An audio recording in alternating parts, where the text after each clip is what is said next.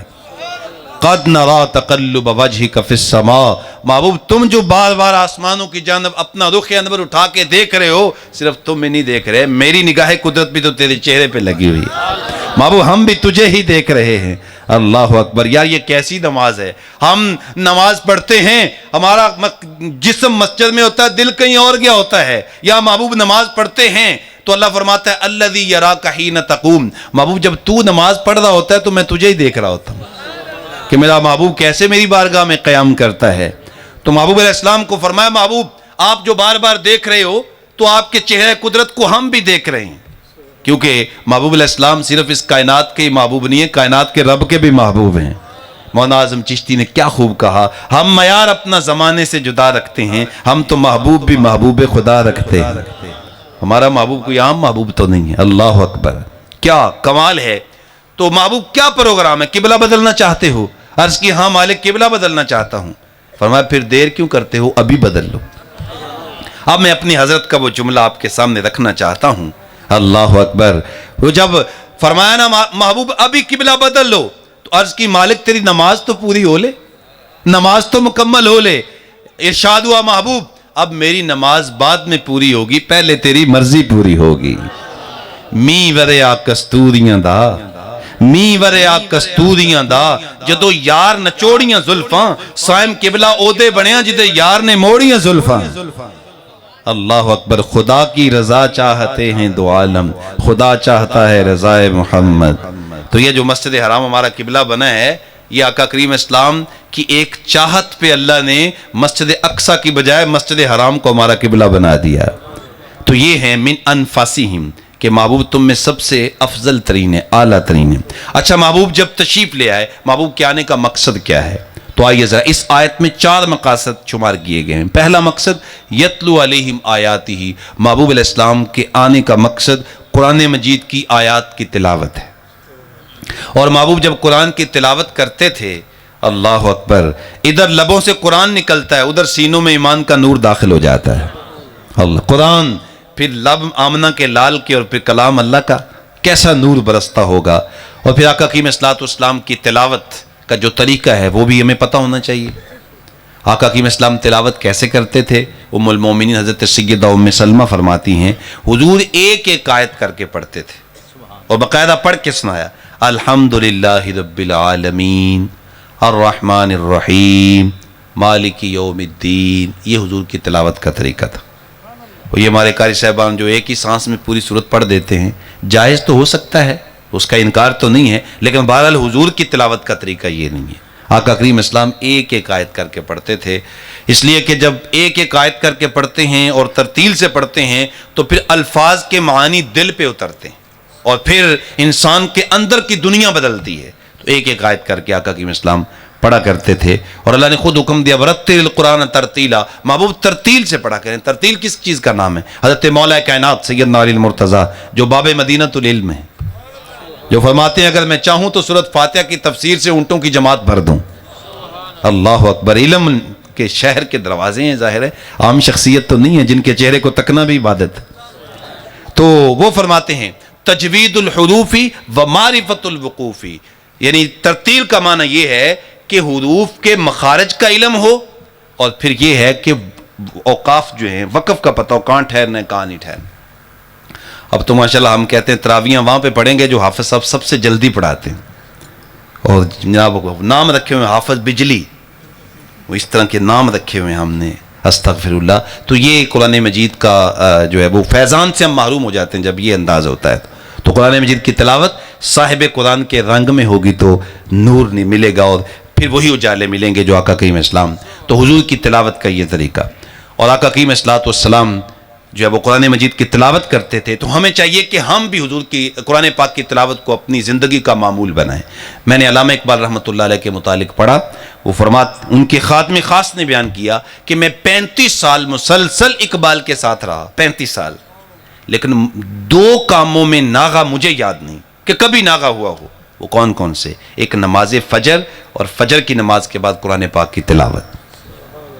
اب میں کہتا ہوں میں بڑا مصروف ہوں جی، کیا کروں جی، کاروبار اتنا وسیع ہے، کیا کروں جی، بچوں کی روزی روٹی کا بھی مسئلہ ہے. لیکن آپ مجھے بتائیں اقبال سے بڑا مصروف آدمی بھی کوئی ہو سکتا ہے جس کے اوپر پوری قوم کا اس کے کندھوں پہ بوجھ تھا؟ کبھی دلی میں ہے، کبھی ڈھاکہ میں ہے، کبھی لاہور میں، کبھی سیال کوٹ میں، کبھی لندن میں، کبھی کہاں کبھی کہاں. لیکن قرآن کی تلاوت قضا نہیں ہونے دیتے، اس لیے جانتے تھے کہ قرآن پڑھوں گا تو مالک کے ساتھ رابطہ قائم رہے گا۔ تو قرآن مجید کی تلاوت، بلکہ اقبال نے بڑی خوبصورت بات کہی، ماتے آن کتاب زندہ قرآن حکیم، حکمت لا یزال است قدیم، نسخہ اسرار تکوین حیات، بے ثبات از قوت تشکیر ثبات۔ اقبال کہتے ہیں یہ ایسی زندہ کتاب ہے، ایسی حکمتوں اور ایسی روشنیوں سے یہ بھری ہوئی کتاب ہے، فرمایا پوری کائنات فنا ہو جانے والی ہے، اللہ کی ذات باقی ہے، اللہ کا کلام قرآن مجید بھی باقی ہے، فرمایا جو قرآن سے لگ گیا قرآن قیامت تک اس کو بھی بقا عطا فرما دے گا۔ تو حضور، اور علامہ اقبال کی ایک بات سنا کے آگے بڑھتا ہوں۔ اقبال فرماتے ہیں جو شخص صرف قرآن مجید کی ناظر تلاوت کرتا ہے، صرف ناظر، اس کو ترجمہ نہ بھی آتا ہو، تو اس کے دل کا تعلق رسول اللہ کے قلب سے جڑ جاتا ہے۔ علم نشرہ کے، چونکہ یہ قرآن حضور کے سینے پہ نازل ہوا ہے، تو عہد کریں ہم میں سے کوئی شخص بھی آئندہ قرآن مجید کی تلاوت میں ناغہ نہیں ہونے دے گا کوئی انشاءاللہ۔ حضور کی آمد کا دوسرا مقصد وَيُزَكِّيهِمْ، محبوب علیہ السلام ہمیں پاک کرنے کے لیے آئے۔ حسد، حقد، بغض، کینہ، کفر، شرک، نفاق، یہ جتنی بھی غلاظتیں ہیں یہ نگاہ مصطفیٰ سے پاک ہوتی ہیں، حضور کی نگاہ سے۔ آقا کریم اسلام جب قرآن پڑھتے ہیں لوگوں کی سماعتوں کو گرماتے ہیں اور پھر اپنی نگاہیں سینوں پہ ڈال کے دلوں کو پاک کرتے ہیں۔ کیا کسی نے خوب کہا تھا، طیبہ سے منگائی جاتی ہے، سینوں میں چھپائی جاتی ہے، توحید کی میں پیالوں سے نہیں محبوب کی نظروں سے پلائی جاتی ہے۔ توحید کی لوگ بعض رٹ لگاتے ہیں، لیکن توحید کی روشنی تو ملتی اس وقت ہے جب نگاہ مصطفیٰ کا کرم ہوتا ہے، پھر توحید کا اجالا نصیب ہوتا ہے۔ ہمیں تو محبوب علیہ السلام نے بتایا کہ اللہ کی ذات ایک ہے، ورنہ ہم کہاں ہوتے، کہاں بھٹکتے۔ تو اس لیے محبوب علیہ السلام کی آمد کا دوسرا مقصد دلوں کو پاک کرنے کے لیے محبوب تشریف لائے ہیں۔ اچھا، یہاں ایک عقیدے کی بات بھی ذہن میں رکھیں کہ آقا کریم اسلام ہمیں پاک کرنے کے لیے آئے ہیں، یہ دلوں کو پاک کرنے کے لیے آئے ہیں، لیکن ہمارے جو جسم کی پاکی ہے یا ہماری ظاہری پاکی ہے اس کو حاصل کرنے کے لیے اللہ نے ہمیں پانی عطا فرمایا۔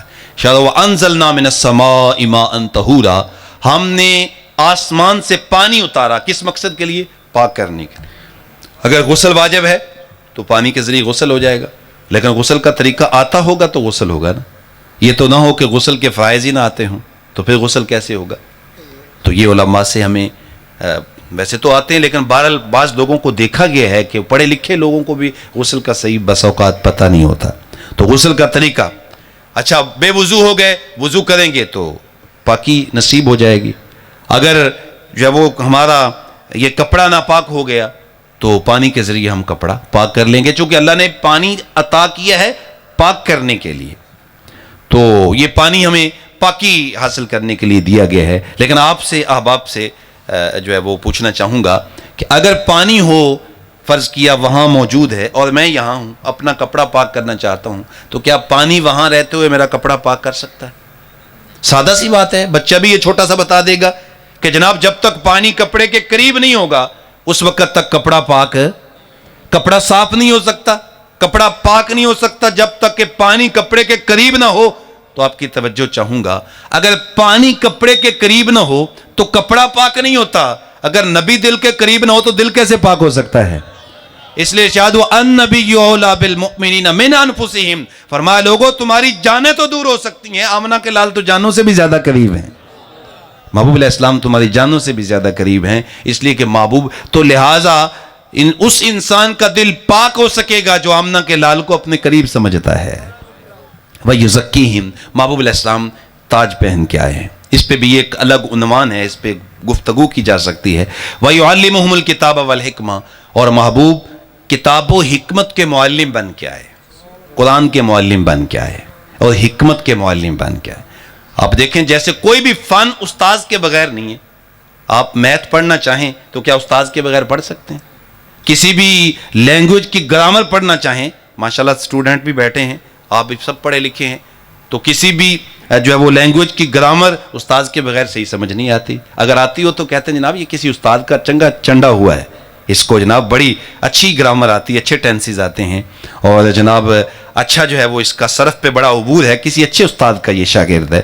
تو جب تک جو ہے وہ استاذ نہ ہو تو کمپیوٹر نہیں آتا، استاد نہ ہو تو لینگویج کی گرامر نہیں آتی، استاد نہ ہو تو میتھ نہیں آتی، تو پھر اللہ کا کلام استاد کے بغیر کیسے سمجھ آ سکتا ہے؟ تو فرمایا کلام کو سمجھنا ہے تو پھر آمنہ کے لال کی چوکھٹ پہ آنا ہوگا، اس لیے کہ اس قرآن کے معلم حضور بن کے تشریف لائے ہیں۔ تو یہ بھی عنوان ہے۔ تو حضور نے جو قرآن کی تفسیر کی ہے اس کے مطابق ہم قرآن سمجھیں گے۔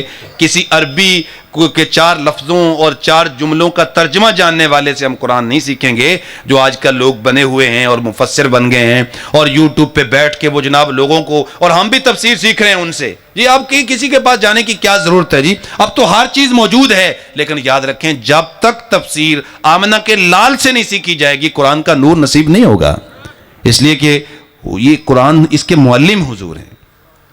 وَيُعَلِّمُهُمُ الْكِتَابَ وَالْحِكْمَةَ، اور چوتھی حضور کے آنے کا بنیادی مقصد یہ ہے کہ حضور حکمت کے معلم بن کے ہر چیز کو اپنی جگہ پہ رکھا۔ ماں باپ کا مقام کیا ہے کہاں سے پتہ چلے گا؟ حضور بتائیں گے۔ اولاد کی ساتھ محبت کیا ہے کہاں سے پتہ چلے گا؟ حضور بتائیں گے۔ رشتہ داروں کے ساتھ تعلقات کیسے ہونے چاہیے کیسے پتہ چلے گا؟ جب حضور کی چوکھٹ پہ آئیں گے۔ تو حکمت، دانائی، زندگی گزارنے کا ڈھب اور حسن اور زندگی کا اجالا اور زندگی کا نور اگر میں اور آپ چاہتے ہیں تو پھر آمنہ کے لال کے قدموں پہ آنا ہوگا، حضور کی چوکھٹ پہ آنا ہوگا، پھر زندگی کا اجالا ملے گا، ورنہ دھکے کھاتے پھریں گے۔ حضور کی آمد سے قبل یہ 2 آدمی جاتے ہیں منڈی میں، اپنی سوتیلی ماں کو بیچ کے پیسے تقسیم کر لیتے ہیں۔ ماں کو منڈیوں میں بیچا جا رہا ہے، لیکن آقا کریم فرمائے یہ منڈیوں میں بیچنے والی چیز تو نہیں ہے۔ وہ ماں جو منڈی میں بیچی جا رہی تھی، میرے آقا نے جنت کھینچ کے اس کے قدموں کے نیچے لا کے رکھ دی۔ ہمارے یہ تو اس کے تو قدموں کے نیچے جنت ہے، اور اپنے عمل سے بتایا کہ ماں کا مقام کیا ہوتا ہے۔ آقا کریم اسلام تشریف فرما تھے کہ ہجوم عاشقاں صحابہ کرام کا جمع غفیر، ایک بوڑھی خاتون آئی اور جب دور ہی تھی تو حضور اس کے استقبال کے لیے کھڑے ہو گئے۔ اب اتنے مریدین، اتنے صحابہ، لیکن حضور کھڑے ہو گئے اس خاتون کے لیے۔ جب وہ پاس آئیں تو اپنی چادر اتاری، نیچے بچھا دی، یہاں بیٹھے۔ تمام صحابہ سے رخ انور موڑ کر اس کی بات سنی۔ جب وہ اپنی بات سنا کے جانے لگی، راوی کہتے ہیں میں نے صحابہ سے پوچھا یہ کون عظیم المرتبت خاتون ہے کہ وہ محبوب کہ جن کے طلب جبریل چومنا سعادت سمجھتے ہیں، وہ محبوب اس خاتون کے استقبال کے لیے کھڑے ہو گئے۔ تو راوی کہتے ہیں مجھے صحابہ نے بتایا یہ